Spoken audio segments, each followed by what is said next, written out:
Čau, vítejte na kanále Cesta za bydlením. Pokud stavíte nebo rekonstruujete a přemýšlíte nad betonovou stěrkou a zda je možné ji zvládnout své pomocí, toto video vám může pomoct v rozhodování.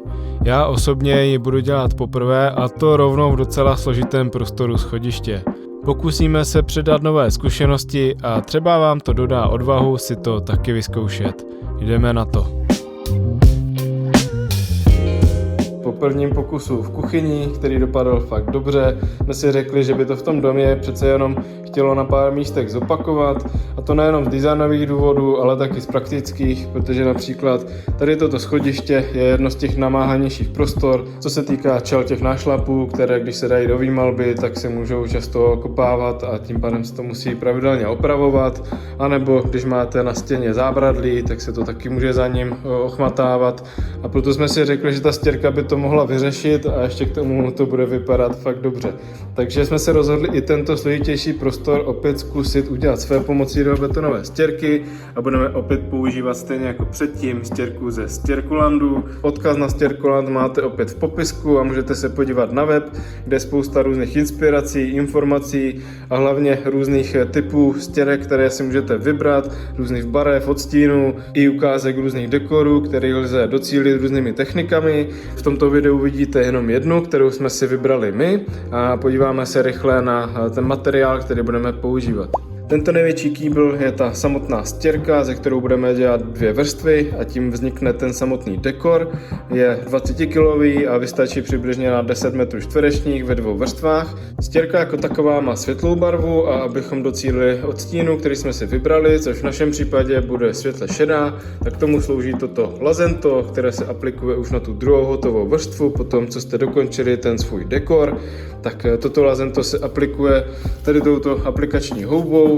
To samotné lazento má naopak tmavší barvu a podle toho, kolik ho aplikujete, tak tu stěrku stmavujete. Takže máte poměrně velkou flexibilitu v tom, jakého odstínu docílíte, a můžete za pochodu se rozhodovat, jestli tam ještě přidat, nebo jestli to takto stačí. Což z mého pohledu je docela fajn, protože když to dělá člověk poprvé, tak si není úplně jistý a díky tomu, že to vidí naživo před sebou, tak si to může korigovat za pochodu.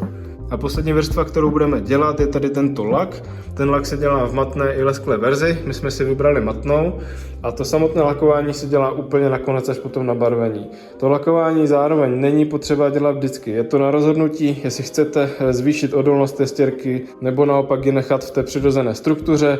Ten lak totiž udělá to, že ji zatáhne a ta stěrka je mnohem odolnější vůči nějakému poškození, vůči kapalinám a podobně. Používali jsme ji v kuchyni právě za tu kuchyňskou desku a ten lak funguje opravdu skvěle, a proto když se jedná o toto schodiště, kde je cíl, aby ta stěrka zůstala pohledově pořád stejná a je žádoucí, aby ta stěrka byla odolnější, tak jsme se rozhodli to zalakovat. Ten lak udělá i v té matné verzi samozřejmě to, že ta stěrka se bude trošku více lesknout, než kdybyste ji nechali takovou, jaká je pouze v těchto 2 vrstvách, ale zároveň ta odolnost je mnohem menší. Když se na to něco cákne, tak ta stěrka má otevřené ty pory a jednoduše to nasaje. Takže je potřeba se v tomhle rozhodnout, jakým směrem se vydáte.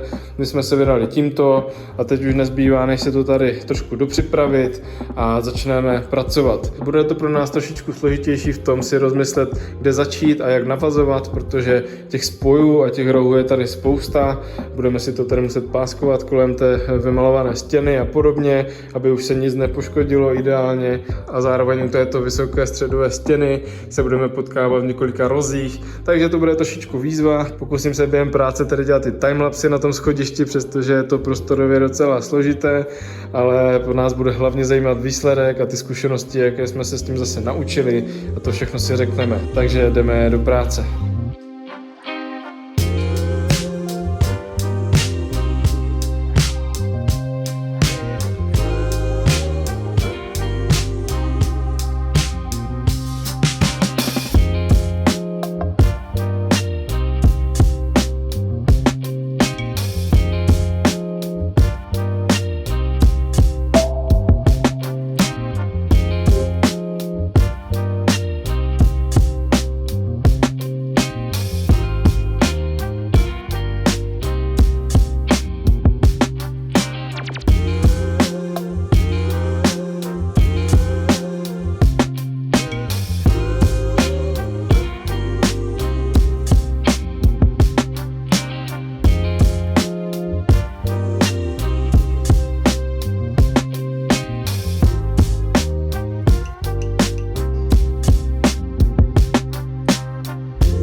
Máme aplikované první 2 vrstvy stěrky a tady v tomto mezičase se na to rychle podíváme zblízka, jak to vypadá, než začneme aplikovat barvu.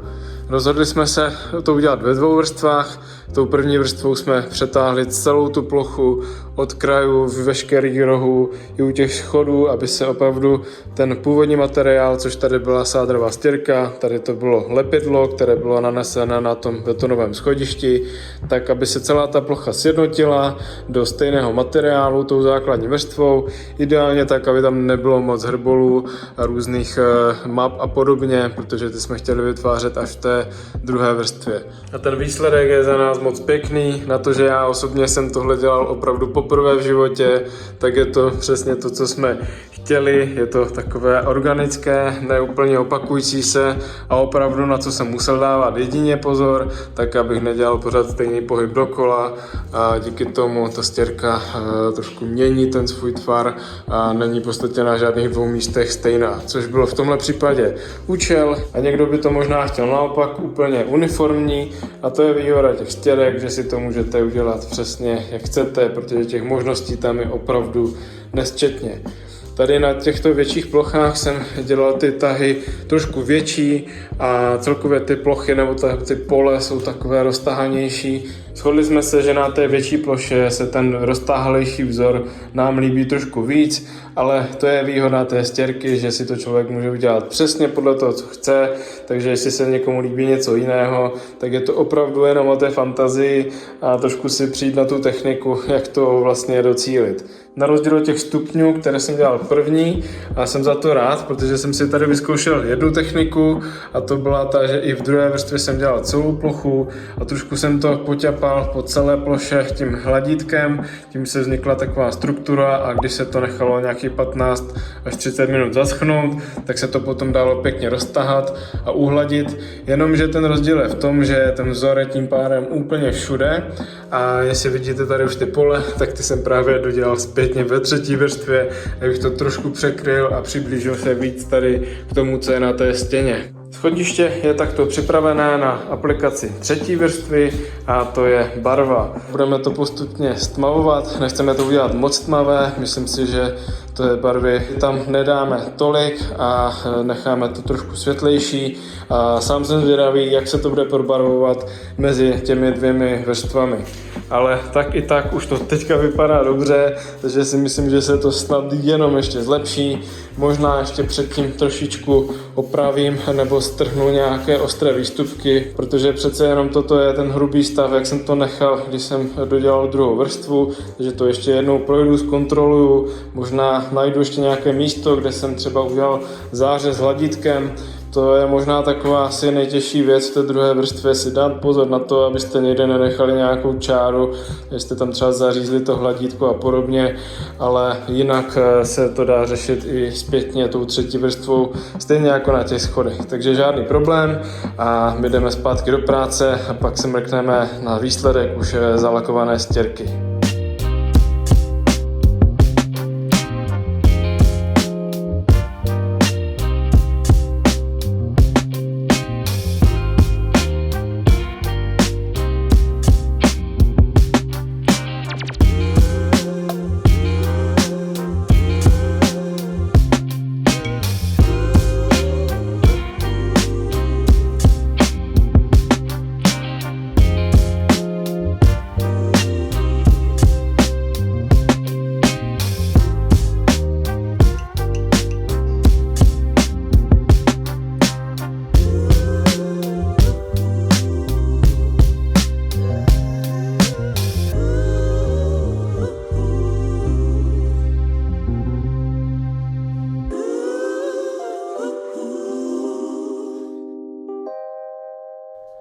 Betonová stěrka na schodišti je hotová a pojďme se na ní podívat.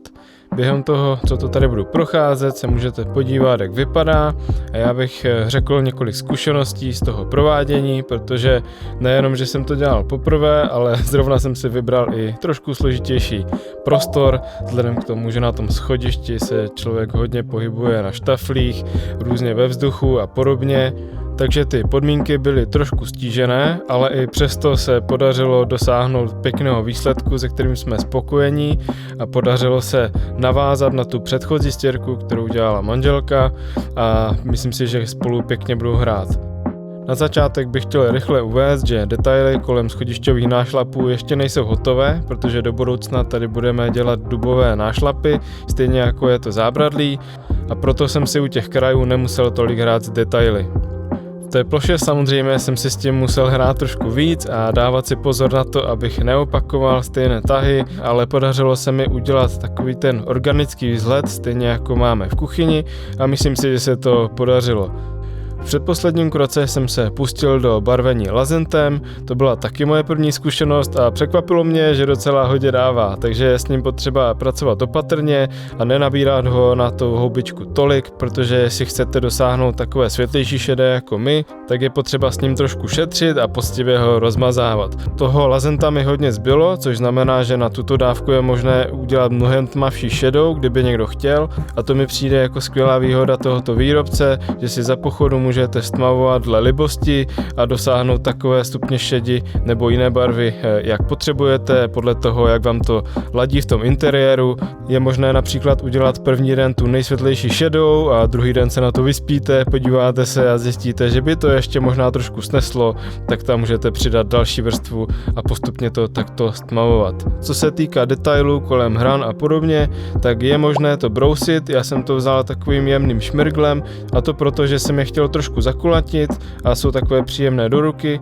Zároveň bych chtěl ale zmínit, že tím broušením trošku měníte strukturu té stěrky, protože ona je v té ploše, tak jak ji děláte hladítkem, poměrně otevřená, co se týká póru, a tím pádem je krásně saje to lazento, ale v těch místech, kde to hodně zbrousíte, tak ji v podstatě trošku zahladíte a ta barva do toho už tolik nesaje. Jinak si myslím, že se to pěkně probarvilo, ať už v rozích, tak v ploše, a jde vidět, že ty dvě vrstvy se chovají trošku jinak. Tím pádem se to chová docela organicky a není tam vidět nějaká struktura, která by se stále opakovala, což je právě ten vzhled, kterého jsme chtěli dosáhnout, a opravdu jsme s tím hodně spokojení. V posledním kroce jsme se pustili do lakování, použili jsme stejný lak jako v kuchyni, to znamená matný dvousložkový, a tím jsme přejeli celou plochu. A další den jsme přidali ještě jednu vrstvu na ty schodišťové nášlapy, protože ty budou více namáhané a v té kuchyni máme dvě vrstvy a můžeme říct, že po roce užívání je úplně jako nová, takže se o ty schody určitě nemusíme bát, že by se časem okopaly a podobně. Kdybych tuto práci shrnul, tak si myslím, že je to opravdu pro každého, koho baví si hrát s detaily. Myslím si, že se to dá naučit, a když si vyberete možná trošičku jednodušší místo než schodiště jako já, tak to budete mít ještě lepší a časem postupně v domě si můžete vylepšovat jednu stěnu po druhé, jak vás to napadne, můžete zkoušet různé dekory a já si myslím, že jsme s ní ještě neskončili, takže se můžete těšit i na další videa v budoucnu, protože ta stěrka je, co se týká práce, praktičnosti i designu, docela návyková, a proto připomínám, že v popisku máte odkaz na Stěrkoland, kde máte veškerý materiál, který jsme my tady použili. Můžete se podívat i na další sortiment. Pokud by to někoho zajímalo, tak na tento projekt jsme si vystačili s jedním balením stěrky, s jedním lazentem a s jedním malým balením matného laku, což vychází přibližně na 4000 a je z toho taková paráda. Takže jestli to někoho zaujalo, mrkněte na Stěrkoland a my se uvidíme zase u dalšího videa. Díky, čau.